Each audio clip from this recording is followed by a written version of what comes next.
Welcome back to the Metal Lounge. On today's episode, we're going to be reviewing the brand new Thornhill album, Bodies. Does it live up to the hype, or is it just another Deftones clone? Stay tuned to find out.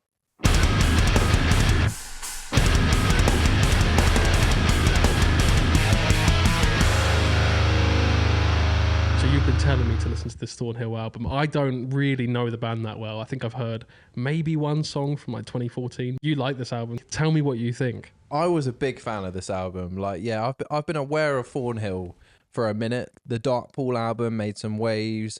Thought the vocal production of that album was so nice. I'm by no means a Thornhill super fan, but this album, I heard some of the singles. Nerve came out a few months ago, maybe like a year ago now, and I was like, okay, this is cool. Like, I'm a Deftones fan, and it sounds like Deftones, but it does offer something fresh. Since this album's come out, I have not been able to stop playing it. Like, it's been on constant repeat every day in this flat. Like, it really scratches an itch for me. That Deftones style, but with like modern production. His vocal production sounds amazing on it. I gave it a quick listen. What did you think?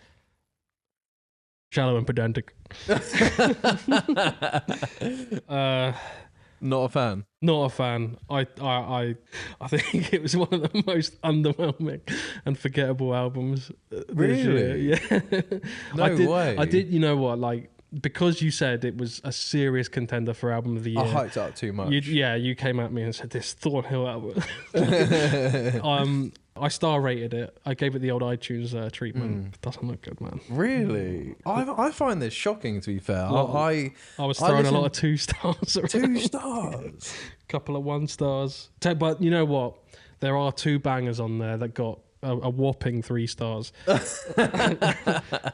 Revolver and Nerve. Like, it opens with Diesel, and I was just like, I don't know what drugs you were on that make you think this is a fucking album of the year, but fair enough. I've got such a high standard now for albums, especially track ones when on albums, and I thought that was the biggest moist flannel of a song. Really? It was so generic for a track 1. Revolver like saved me a little bit from how underwhelming I thought track 1 was. That doesn't sound like it by the amount of 2 stars you were throwing. Well, out no, there. Revolver got a 3 star.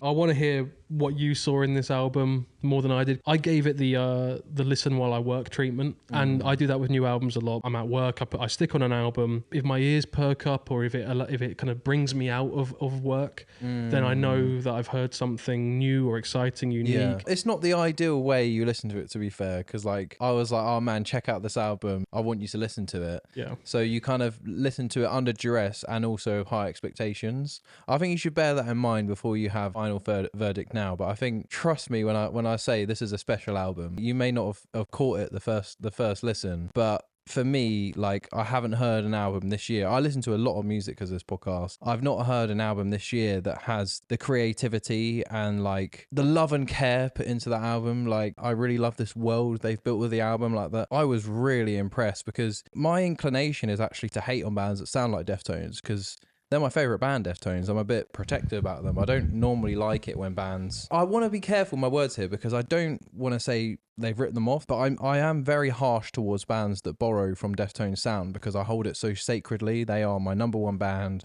Love Tuna as a vocalist. So yeah, I normally have a bit of my guard up when listening to these sorts of albums, and I did, but it actually managed to break through my guard, and I was just like, the choruses they're writing, the vocal production, the guitar tones, the hooks they have in the song, the synth that's like constantly throughout every song, it is of such a high quality.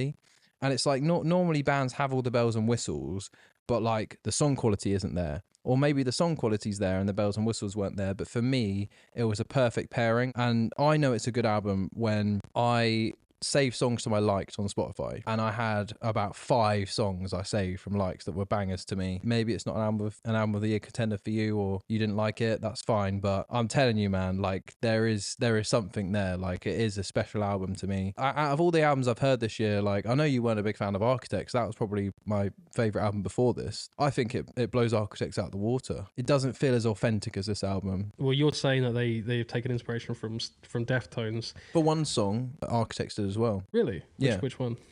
Evil Eyes. Fair enough. Yeah, no, I mean, it is a new sound, but I feel like every element of this album I've heard before. I feel like they're not groundbreaking in any way. There is a consistency in their sound throughout this album. I would agree with you there. It's just there is a lack of uniqueness and a bit drony. I felt almost like a fakeness throughout the album, and it might have been where I just feel like I've heard things before. I felt like they were copying some things in some way where it was underwhelming, and then when they did try to push the envelope a little bit, they were just taking from what other bands have done. Yeah, it wasn't a groundbreaking album stylistically because it is very much I'm going to call it post-Deftones band.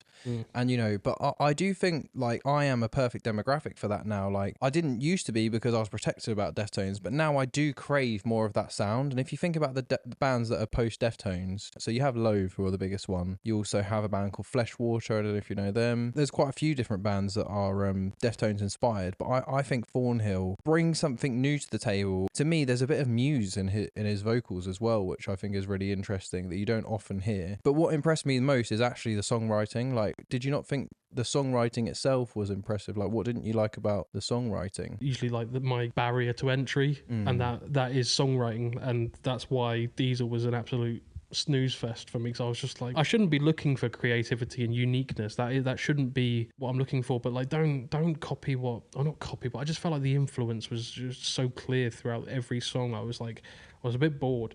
I did write down here, like, there's a song, Tongues. It was like an unpleasant version of Command Control from Deftones. If you compare them though, like I wasn't even comparing them. I literally heard that and I was like, that's where okay, you said this is a bit of a Deftones band in some of the vocals and stuff. I kind of thought that's a given. Then maybe the reverby effects or the droning, like maybe slightly the eighth dotted delay. Go. Yeah. That's so Deftones. Drony, almost off key, stretched out like moans that like Chino might do. So there was some of that, and I was like, okay, that's a given. If it's going to be related to Deftones, that's there. But Tongues was literally like Command Control. I thought at least one part of it was. I prefer it to Command Control. Weirdly. Shut up. I do. No, you don't. I do. I think it's a better song than Command Control. Are you joking? Like, obviously Deftones created that sound, but I do think that if Deftones released Tongues, I'll be like, this is one of my favourite Deftones songs. If Command Control came on at District, you'd glass someone. Like, you'd love it. You'd be prime volume. I do love it. I don't think it's aged as well as you think, though. Like, if you listen to them side by side, it's come a long way, production and the vocal production and everything. Like, I do value that now, and to hear this Deftones sound in that modern production, Deftones themselves are yet to really do it. I do think OMS was a little bit not their best album, not their worst. That period of Deftones was their peak for me, Koi and Diamond Eyes. Me too. To hear bands now taking that sound and pushing it forward, Deftones don't quite have that like underlying, like what Thornhill do different to Deftones is that underlying like synth throughout. It's really like it blends so well, and it's so like it just sounds sonically pleasing on my ears. It like just tickles my brain. That's fair. To my ears, it does create this like muddy sound. When I download Deftones albums, like they're in 24-bit high resolution. Format. Every instrument sounds separated. It's clean, even for songs that have been recorded in the early 2000s. Whereas this, it just sounded a bit muddy and coagulated. There was something that didn't gel with me, and it just didn't feel genuine. Like, I'm not, and that sounds really snobby, but something about this album just didn't sound genuine. Like, it was almost forced. Do you think it's just the Deftones influence, or do you think it's something else? I'd appreciate it if bands didn't directly take off what Deftones do, because they are riding the coattails a bit. I think that sucks a bit. But also, none of it really had me sitting there thinking this is a great song, which is a shame. I'm not sure what it was. Obviously, you see things in this album that I don't. I do understand your criticisms, and my criticisms of the album are, I think they do take too much from Deftones. Like, the facts that we've mentioned Deftones so much already is evidence of that. So I think if you're going to copy Deftones, like as a vocalist, if you're going to copy Chino, maybe choose like 1 or 2, 3 max. He's copying 4 or 5 completely different vocal styles that Chino does. He's got the breathy like the fry, croaky, breathy sounds. He's also, I actually think he does this so well. So it's kind of like, this is a criticism, but I still enjoy it. The attitude of his voice when he's being a bit sassy. Yeah. Like it's like he's not screaming. It's a bit, I call it like a sassy kind of shout. He's like tuned into that exact frequency that Chino does, and I don't like that. I think that's what makes it feel not genuine, because he's almost like, well, it sounds like he's just tuning into that frequency that Chino follows. Also reminding me a bit of the band Turnstile, like that they do that sometimes. Yeah, they do. Yeah. That sort of shout, and then they also have the delay. The delay one was the other one I was going to mention, with the like ape delay, like far. Yeah, I heard of that a couple of times in the Like album. that, I think it sounds so sick though. So I don't. It's also a criticism that I enjoy. I like it, but like I don't want to. If I'm listening to a new band and I'm supposed to take it at face value, I don't want them to be reminding me of a band that did it better, in my opinion, or a band that is famous for that. You could say that, okay, well, a lot of country artists are copying maybe the same twang as each other. That's true, but I think that is part of the genre. I think Deftones is too niche and too blatant for when if bands started copying maybe Deftones like riff styles or guitar tones, that would fly a little bit more under the radar and could be a nice way to complement the song. But when Chino is, it's like if someone started doing Serge Tankian and stuff, or Benji from Skindred, you'd be like, well, that's that guy. So that's where it irks me a little bit. But that's the thing though, because we're in this weird middle period with Deftones. Because it's okay to copy Linkin Park. Hundreds of bands have copied Linkin Park, and it's become a genre. It's become like part of metalcore now, part of like modern nu metal. Slipknot, it's okay to copy Slipknot. It's okay to copy screaming bands because it just is. And then it becomes genres. Like Sworn In, it's okay to copy Sworn In, and now you have new metalcore with like Alpha Wolf and Dealer. And it's like, I feel like we're in this weird transitionary period where bands are taking inspiration from Deftones, and this scene is building that people want more out of, but because it isn't fleshed out and it's still a new thing, we're in this weird middle ground. And I actually want to change my tune on this, because I've been a critic of Deftones sounding bands, but actually, like, I love that sound. I do think there's a balance. Deftones have curated the sound over time, and I think you've got to bring something new to the table. I think Thornhill bring just about enough new stuff to the table. The way the songs are structured are different to Deftones. He is an amazing vocalist in his own right as well, and he does sound different to Chino, even though he's copying a lot of techniques. I could pick out his voice. It's recognizable. Also, they incorporate a lot more heavier screams and lows. I know that's not the most creative thing to add into the mix, but I think there's still something to be said there. Also, the synth production, like the production style, yeah, they're not going for that clean sound. I personally really like it. I like that it's a bit gritty and compressed and just super modern, and it actually sounds really sonically pleasing to me. But I totally get your criticism where it's not. It isn't for you. That's fair. Personally, that production style does move it away from Deftones in a more authentic way. But going back to the point about the whole genre of this post-Deftones sound that people love to copy and to take inspiration from, my prediction is it's going to become a genre. Maybe Shoegaze-Core. That's pretty good. We need a name for it, really, like, because I think that will legitimize it a bit. And I think that, you know, if it's something people want to listen to, I don't want to be one of the people gatekeeping it, because I love it. Like, as long as they bring something new to the table and it's good music, like, so what? People do that all the time. People always take inspiration from bands, and scenes develop.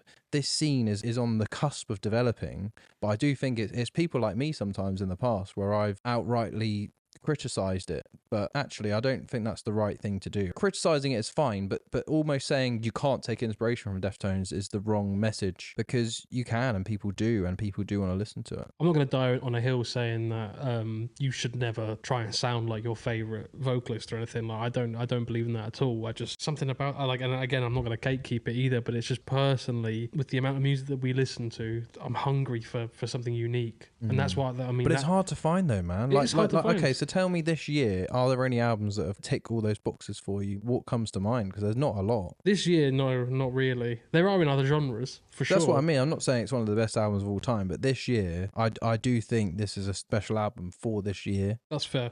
didn't hit the spot for me, and I think I just have a different standard and a different ear. Not to say that I've got a higher standard than you. It's more just I like. Oh, you have much higher standard than me, of course. Your palate, melon and prosciutto and ginger ale. Oh, I could never. I'm a beer and lemon. Not lemons, no. I don't know. It just didn't tickle my my big fancy. Didn't like it. That's interesting. I'm glad we can amicably disagree. I think you should give it another listen, though, man. Like, I will, no, because I respect what you enjoy. You have seen. Likewise, man. I know that you've seen something in this album. Is either what I've been exposed to in the past has put me in a position to gloss over things and not appreciate it in the same way, or it could be a case of just some things that don't agree with me in this album. I've tried to kind of like intellectualize my thoughts, but when it comes to music, it's really hard to explain. Like, there's just something this album does for me, and I think it's in the songwriting that I don't often feel. It's like a genuine expression of the band, and things are just clicking on all cylinders. There's a good communication between the bands, the journey of the songs, and I think just being a big Deftones fan as well, like I'm a bigger Deftones fan than you, because we haven't had a Deftones album in a while, maybe that thirst for that sound is being satisfied by this album. And I was late to the Deftones party.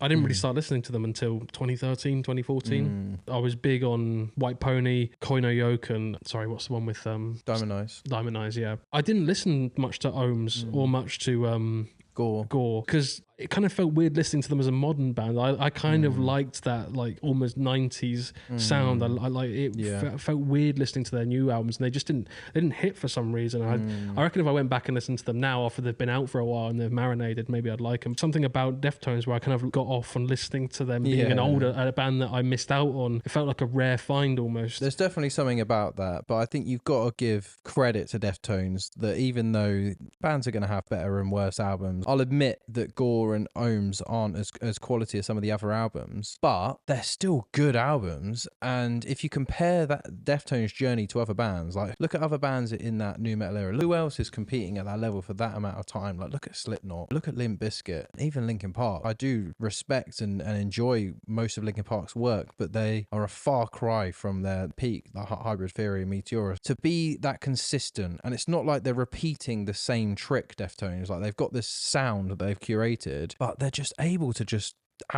do amazing songs. There's at least a 5-star song on every single Deftones album, easily more than one. Yeah, and I cannot say that for I think System of a Down are the only one, but they stopped making music in like 2005. Yeah, really, like Slipknot fell off. Linkin Park, it's debatable. Like I think they gained a new audience, but that original audience that liked the new metal stuff, they're not going to like A Thousand Suns. Korn, they've been kind of consistent, but they have had some duds. But I don't think Deftones have had one dud. There's not one bad Deftones album. I know I'm biased when I say that, but there's a lot of evidence to back that claim up compared to the other bands. There's a lot of hype about the new Deftones album. There's Korn have kind of lost a bit of that hype now. They're like, oh, another Korn album. Limp Bizkit have had duds. I like that Deftones ignore the climate of music. Like they stay Deftones. It feels like they're releasing an album from their cave that they've been in all this time. A Day to Remember or Slipknot now, or Architects. It feels like they are releasing albums in line with our timeline. They're implementing the new updates, the new technology, the new patch notes. Even like Korn releasing that sort of like dubstep album. I thought that was a sick album. It's a good album. I think they did bloody well to get Skrillex. Bloody good album. But I mean, I totally agree with that. Yeah, I think that's a really solid point. I think the only time where they did come out the cave and brought some 8-string guitars back was Diamond Eyes, and it was before the whole gent scene kind of popped off. Like it was kind of circulating, and they were early to that party. I feel like that was an extension of what they already were, though. They were doing it before because they've always tuned kind of low. That was the first time they brought an 8-string, and it was the first time like modern production had started to kick in. Like because before that, low tune guitars didn't sound that good, so it was like you'd have like more kind of digital plugins and stuff. He got like an Axe effects and like different guitar sounds. You can really tell when you've seen The Butcher. That's just a heavy grungy guitar intro. They upped their guitar game and kind of embraced modern production from Diamond Eyes. That I see that is actually two different eras. Like you can really tell the production quality difference. they went from a bit more of an analog band to a digital band. That is true. But other than that, I agree. Like that's the only time they left the Deftones cave, Batcave. I would love to see Deftones' reaction to this album. Like, I wonder if they're like, oh, for fuck's sake. Honestly, I think they think like this is dog shit. I don't think they're music snobs, but I think that they have high musicianship. I don't think this is on their radar. I also don't think they probably don't listen to a lot of metal. You say that though, but they did ask one of the Loathe guitarists to fill in for them when Steph didn't want to fly anymore and they wanted to do a tour in London, and that actually ended up being a breaking point for the band because they fought about who would do it, and it didn't end up happening in the end. They have gone out there on social media and supported Loathe. Like, they like Loathe. They've got the Deftones seal of approval. So why not Thornhill? They're not that much smaller than Loathe. Like, they might end up being that level. Yeah, I mean, personally, I don't even think Loathe deserved that. Thornhill even less, in my opinion. Really? You're not a Loathe fan, are you? Not really. See, I felt like this has similarities to Loathe. I felt like Deftones with like their album covers. I don't think they massively took a lot of influence from anyone else. Whereas when I saw Loathe come out with their album cover, I was like, well, it's not. We're not in analog days anymore. We're in proper Photoshop days. It doesn't have to be. It doesn't have to have that grungy look. You could have had a clean looking album cover. I love that album cover though. I think it looks good, cool. But I know why it looks good. Bit Koino Yukon inspired. Yeah, it's exactly that. Felt a bit Instagrammy, like with the old this isn't. It's like a Polaroids and hipster. It just felt like they're trying to be something from 15 years ago. Yeah, but if it's done well, what's wrong with that? Well, yeah, I didn't think it was done well. I'm in the minority. I disagree. I am in the minority. I think that Loathe album is really special. Oh, it's wank.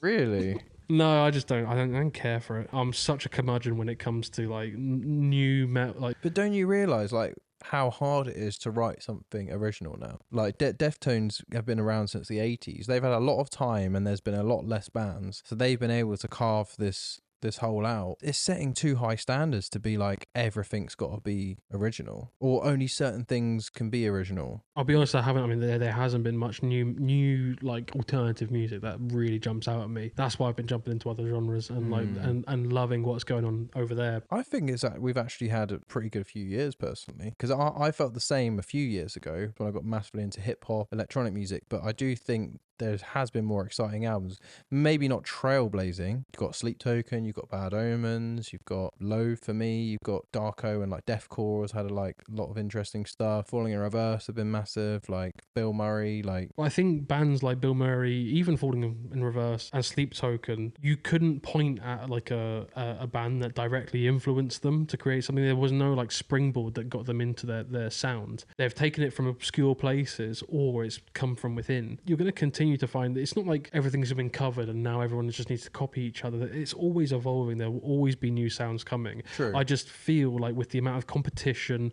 and how hard it is to get seen on social media, bands will take easier routes now. They'll use the algorithm to figure out what sort of songs would sound good. Okay, that sound is good with that band. Let's add that.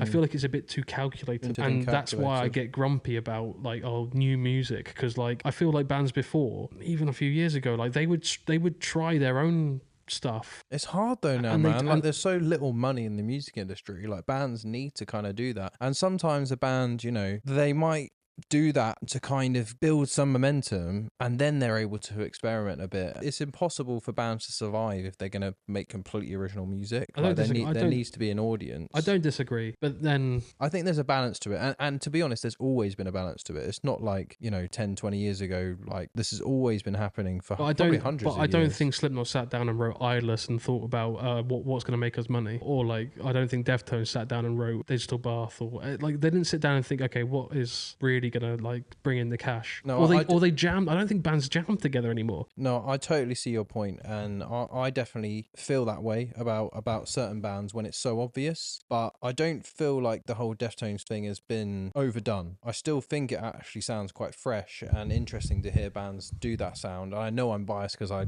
they're my favorite band, and I think I just have a bit of a higher tolerance for bands taking influence from the past. I'll call it out if I see it, but I genuinely don't feel like this way with Thornhill. I think that they bring enough to the table that they've kind of paid their way, and they've earned a free meal from me. I think they're a dry lunch. I'm actually shocked how little you thought of this album, man. I thought you'd see a little bit more, but that's why we do this. It's good to hear contrasting opinions, and I do agree with a lot of your points, but I do disagree that this is a bad album. I would actually say this is probably my album of the year so far. And yeah, what we're going to call post-Deftones bands, I think Shoegaze-Core, just post-Deftones, like it needs a name because there's so many bands doing it now. And I don't think we've reached what that sound is yet, and I'd like to think we haven't yet because I'm not happy with what the sound of post-Deftones is. I'm waiting for it to turn into its own genre. Well, I think it's going to be Shoegaze-Core because people have always referred to Deftones as shoegaze when they didn't want to be nu metal. It's kind of that drony sound, like the droning of the guitar pedal, the droning of the... What's Chino's solo thing?